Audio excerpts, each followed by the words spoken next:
News पेदुङको सहप्रायोजक Krishna variety store, Maplewood homestay साथै गोवा फास्टफुड पेदुङ। आज हामी यो ठाउँमा किन हामीले यो चुज गरेको भन्दाखेरि यही जग्गामा हाम्रो फर्स्ट सभा हुँदाखेरि यहाँ हामी मात्रै होइन, यहाँ 9 जना छ, तर हामी मात्रै होइन, यहाँ सबै सभासदहरूले प्रस्ताव पारित गरेको थियो कि गोर्खाल्यान्डको डायलग खोल्नुपर्छ भनेर। अनि आजको दिनमा 9 जना चाहिँ छ, तर 45 इलेक्टेड सभासदहरू चाहिँ छैन। यो चाहिँ हाकाहाकी उहाँहरूको जुन चाहिँ प्रस्ताव गोर्खाल्यान्डको लागि थियो त्यो चाहिँ जनताको आँखामा धुलो हाल्ने काम मात्रै भएको थियो। अनि एसेम्ब्ली त्यो ठुलो कुरा होइन, constitution of our country important हो हाम्रो लागि। डक्टर भीमराव अम्बेडकरले जुन चाहिँ कन्स्टिट्युसन त्यो चाहिँ हाम्रो लागि सर्वोपरि हो। हामी मान्दैनौँ, अरू त्यहाँ लेखेको छ स्पष्ट कि नयाँ राज्य बनाउनु सक्छ भनेर। त्यो फ्युचर जेनेरेसनको लागि हाम्रो फादरहरू भनौँ, हाम्रो देशको जसले चाहिँ हाम्रो संविधान लेखेको त्यो फ्युचर जेनेरेसन चाहिँ आजको दिनमा हामी हो। अनि यो म अपिल गर्छु, सधैँ देख्नुहुन्थ्यो जनता अगाडि होइन, यो पालि प्रतिनिधि अगाडि बसिरहेको छ। यहाँ धेरै टिमलाई ज्वरो आइरहेछ अनि मार्गी रुगाको भइरहेछ, तर हामी बसेको छौँ किनभने हामीलाई लाग्छौँ हामी अगाडिबाट लिड गर्नुपर्छ। त्यस कारण हामी बस्दैछौँ। एउटा हङ्गर स्ट्राइक मेरो अपिल छ हो, यो हाम्रो पार्टी एउटा पार्टीले भनेको होइन। यहाँ हाम्रो कालिम्पोङको सभासद कुनै पार्टीमा छैन, एक्लै इन्डिपेन्डेन्ट। त्यस्तै विनय तामाङ दाजु पनि टिएमसीमा थियो, अहिले इन्डिपेन्डेन्ट। यहाँ मेरो सुरज भाइ पनि विमल दाजुको पार्टीमा। यो हाम्रो पार्टीको निर्णय होइन, तर जहाँ जातिलाई सङ्कट पर्छ एकत्रित हुनुपर्ने एउटा आह्वान म सबै पार्टी सिपिआरएमको दाजुहरूलाई, जिएनएफको दाजुहरूलाई, किन भागोपरमा बिजिपिएमकोहरूलाई पनि जातिमा सङ्कट आउँदाखेरि एकता हुनुपर्छ। अनि आम जनतालाई, साइलेन्ट मेजोरिटीलाई, मलाई थाहा छ तपाईँहरू वाक्कै दिक्कै स्ट्राइक भन्दाखेरि त्यो स्ट्राइक यो होइन। यो एउटा हाम्रो अतिक्रमण हुँदाखेरि, सिक्किममा अतिक्रमण हुँदाखेरि हामी यहाँबाट अनि सिक्किम एकत्रित भएर एक दिने बन्द प्रोटेस्ट गरेको थियो। अनि हामी 2017बाट यति डराउँछौँ, तर डराउँछौँ भने भन्दैमा होइन। हाम्रो अपिल छ पर्सिको दिन 23 तारिक 6 बजी बिहानदेखि 6 बजी बेलुकासम्म चाहिँ तपाईँहरूले दोकानहरू, गाडी घोडाहरू बन्द गरिदिने एउटा अपिल। आज हामी बसिरहेको छौँ, चिसो भइरहेछ, तर हामी नेतृत्व गर्ने अगाडि हुन्छौँ। तर तपाईँहरूले हामीलाई साथ दिनुहोस्। अनि हो माध्यमिक पर्सिदेखि थाल्छ यो जुन चाहिँ प्रोटेस्ट बन्दमा स्कुलहरू, कलेजहरू, यसमा केही रोकथाम हुँदैन। हाम्रो केटाहरू गएर बाटोमा गाडी भत्काउने यो गर्दैन, तर तपाईँहरूकोमा भित्र चाहिँ मनमा हुनुपर्छ। तपाईँहरू चुप लाएर बस्यो भने सेन्ट्रल गभर्मेन्टले के दिनु आँटेको थियो 12 महिनामा हामीले भनेको थियो। हामी चुपचाप बस्यो भने के देख्छ? दार्जिलिङको जनता खुसी छ बङ्गालभित्र बस्नु। हामी अपिल गर्छौँ प्रतिनिधि गर्ने हामी 9 जना कालिम्पोङ, खरसाङ, मिरिक, दार्जिलिङमा चाहिँ यो 12 घन्टाको लागि एकत्रित भएर जातिलाई सङ्कट हुँदाखेरि सबै सङ्घ संस्थाहरू तपाईँहरूले जहाँ बोलाउनुहुन्छ गोर्खाल्यान्डको लागि हामी आइपुगेको हुन्छौँ। तपाईँहरूले पनि यो पहल हाम्रो पार्टीको पहल होइन, तर इलेक्टेड सभासदहरूको पहल।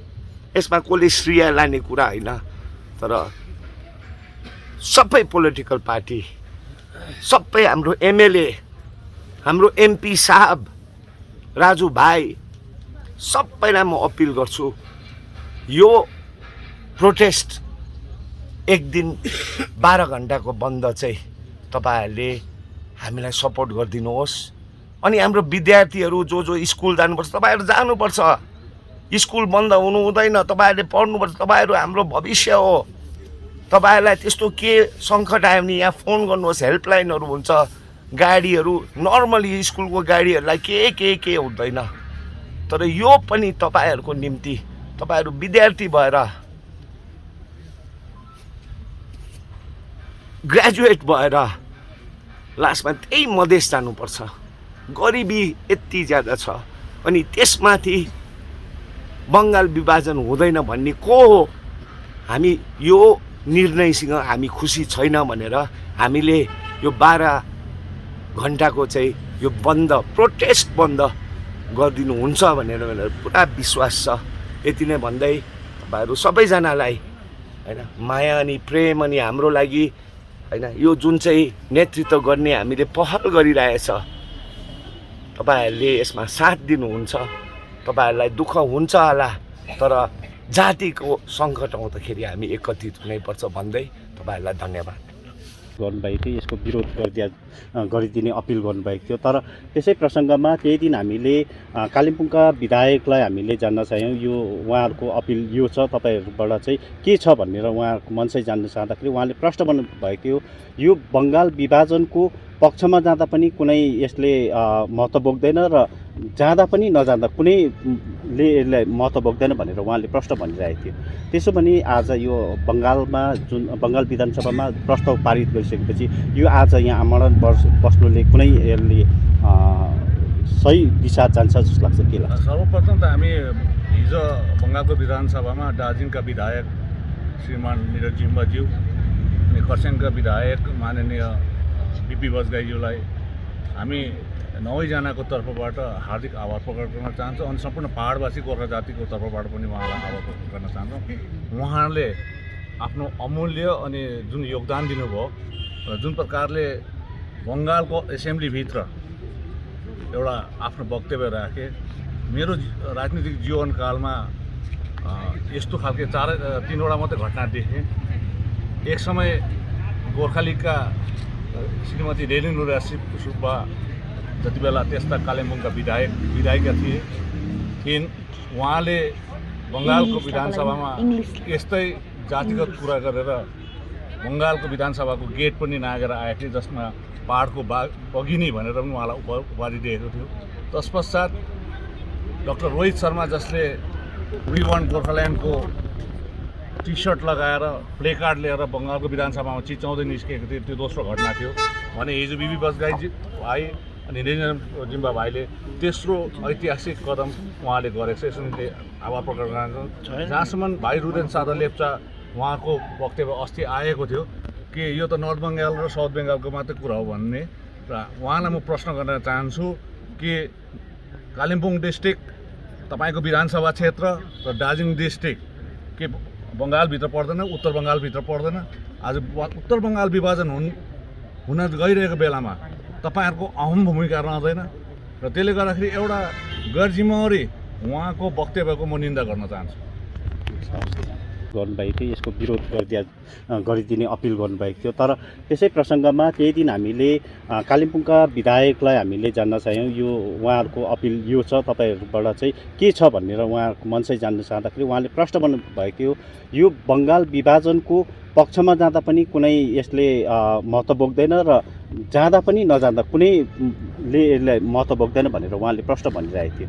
त्यसो भने आज यो बङ्गालमा जुन बङ्गाल विधानसभामा प्रस्ताव पारित गरिसकेपछि यो आज यहाँ आमरण बस्नुले कुनै यसले सही दिशा जान्छ जस्तो लाग्छ, के लाग्छ? सर्वप्रथम त हामी हिजो बङ्गालको विधानसभामा दार्जिलिङका विधायक श्रीमान निरज जिम्बाज्यू अनि खरसाङका विधायक माननीय बिपी बजगाईज्यूलाई हामी 9जनाको तर्फबाट हार्दिक आभार प्रकट गर्न चाहन्छौँ अनि सम्पूर्ण पहाडवासी गोर्खा जातिको तर्फबाट पनि उहाँलाई आभार प्रकट गर्न चाहन्छौँ। उहाँले आफ्नो अमूल्य अनि जुन योगदान दिनुभयो र जुन प्रकारले बङ्गालको एसेम्ब्लीभित्र एउटा आफ्नो वक्तव्य राखे, मेरो राजनीतिक जीवनकालमा यस्तो खालके 3वटा मात्रै घटना देखेँ। एक समय गोर्खा लिगका श्रीमती रेलिङ लुरा सुब्बा जति बेला त्यस्ता कालिम्पोङका विधायिका थिइन्, उहाँले बङ्गालको विधानसभामा यस्तै जातिगत कुरा गरेर बङ्गालको विधानसभाको गेट पनि नागेर आएको थियो, जसमा पाहाडको बगिनी भनेर पनि उहाँलाई उपाधि दिएको थियो।